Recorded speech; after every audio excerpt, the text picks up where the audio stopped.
first question I just wanted to ask is, are all of your classes online or do you have some in person, anything like that? Everything I'm taking right now is online. Yeah. They're all it works better for me. Yeah, I work a full-time job, supporting my family first off, so that's part of the reason why it worked out really well for me.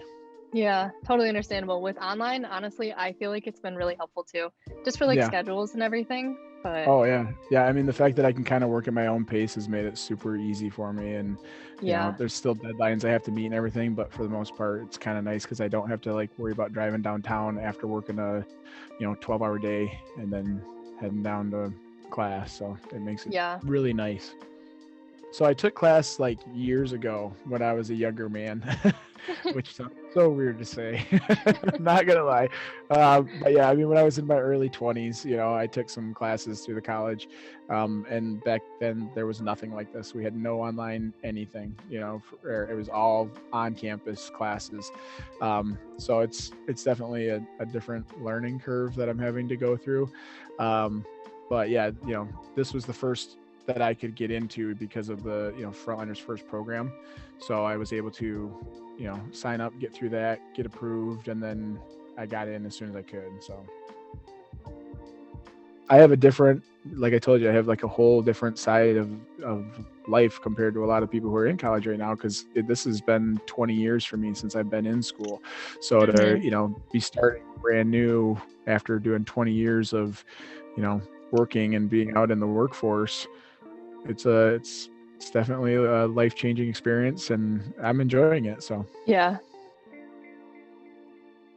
A big question that I really wanted to ask people, especially for people who like me who just got out of high school and then this is their first year at a community college and kind of a first year yeah, of COVID college with right, everything being online and everything like yeah, that. Um, Personally, I know I have a lot of friends who are in high school, crazy struggling with their mental health, and a lot of, I mean, everyone's kind of like depressed. We're all stuck at home.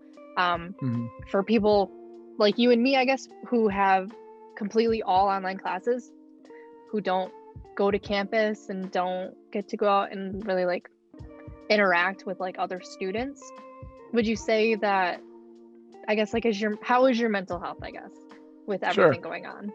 Sure. Well, and again, I'm in a different situation because remember, I go to work every day. So, Uh-huh. not, you might too, but like and I have, I'm not stuck into my house by myself.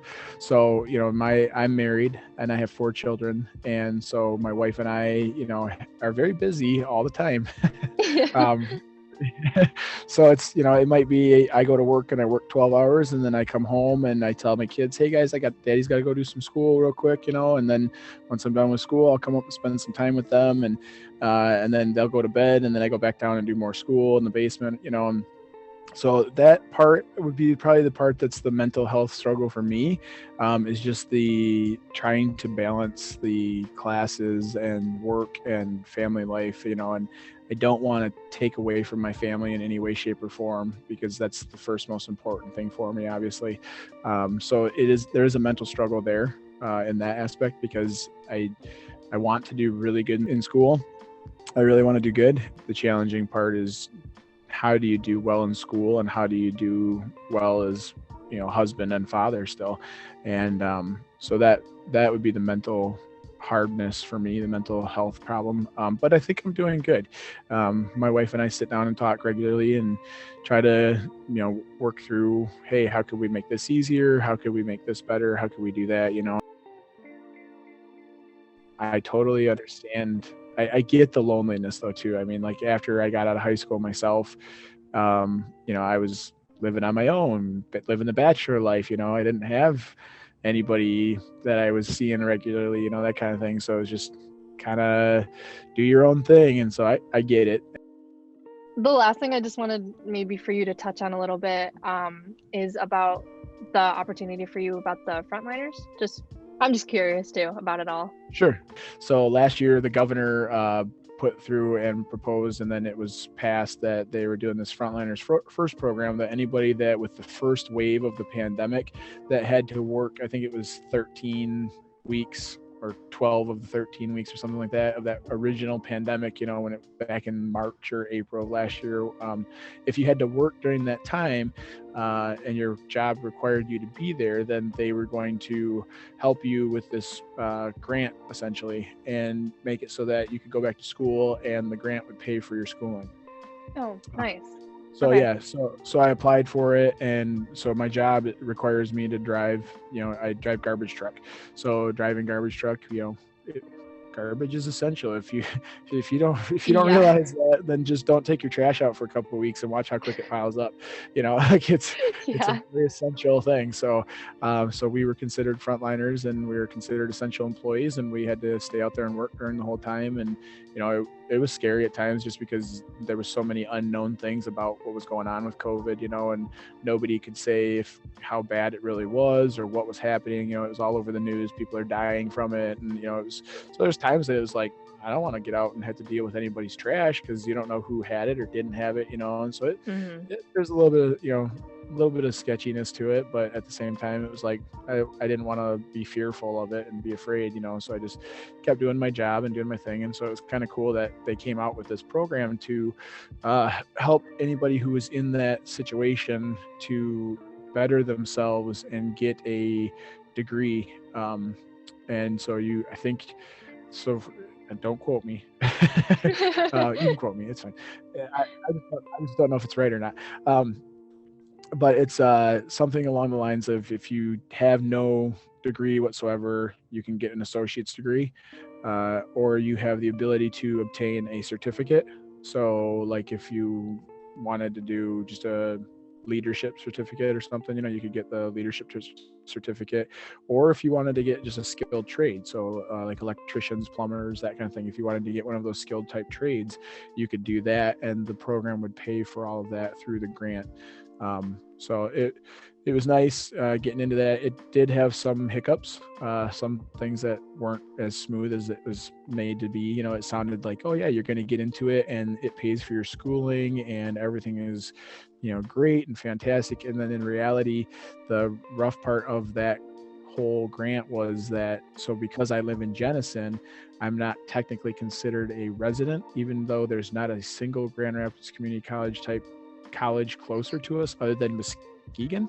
And so like, you know, GRCC is my college. It's literally like 10 minutes away from where we live. I can jump on the highway and I'm there in 10 minutes, but we're not considered to be residents, I guess, because the township that we live in doesn't pay taxes and for the school.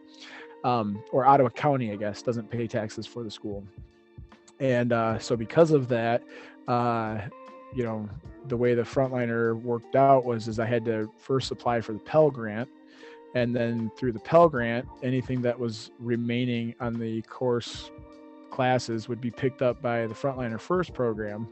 And so then that's when the Frontliners kicked in. So, which was kind of funny because they just kind of wrote it oddly, I guess, you know, talking to the Frontliner First program people, talking to the financial aid department at the college, you know, they were like, you know, it is weird how they wrote it, because they wrote it to go after the Pell Grant instead of being before, which is what you would think that they would do, you know, where it would be like, hey, we're going to pay to get you through school and get you a degree. This is what we're going to use. Instead, they kind of like flip-flopped it and did it backwards. And then the Frontliners First grant only covers like up to half of the schooling of your, you know, tuition and stuff. So then after that, then the Pell Grant was going to pick up the rest, but then it actually flip-flopped and went the other way around to where the Pell Grant picks up first, and then the Frontliner First program picked up any remainder after that. So it was a little bit of a, you know, confusing time at first, Yeah. but either way, yeah, you know, but either way, the nice thing is, you know, and I know this sounds, I'm not trying to rub it in or anything, but it's kind of nice that the grants are picking up my tuition, Yeah. you know, because I have a house to pay for, I have, you know, family to feed, and I have a lot of, you know, dependent, you know, people. So there was no way I was going to be able to afford going back to college and providing for everybody at this point in time in my life. So it's nice to have that help to be able to actually hopefully better myself and have that ability to get a degree, you know. Yeah. Well, I mean, hey, if there's anyone between you and me who would be getting the grant, you should be the one getting the grant. So by Well, far. I appreciate that. And it really did. It felt nice that there was some kind of recognition. A lot of times, and it's silly because a lot of times you see, hey, thanks to our frontliners, and then like in the list of frontliners, it's always like paramedics, firefighters, nurses, doctors, all that kind of stuff. And then you're like, someone just put trash people on there because nobody realizes like we already deal with some pretty disgusting stuff as it is, and then when they throw in like the COVID mix into it, you're kind of like, great. Like, it's already pretty gross, now let's make it worse. Yeah. So and one of my stops, I actually stop at one of the hospitals and pick up their COVID tent cans. So like my job is to go to where they do the COVID testing and pick up all of their waste material from there. And so it's Wow. like, great. Great. I'm so excited that's mine,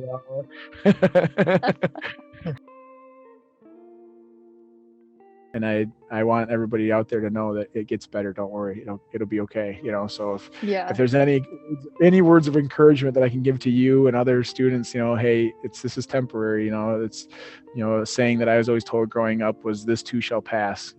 And that's really something that if you think about it, in the 20 years that I've been working and doing stuff, anytime there's a problem, at some point in time, that problem's going to pass, and it'll be okay. So just keep your chin up and you'll be all right. Yeah.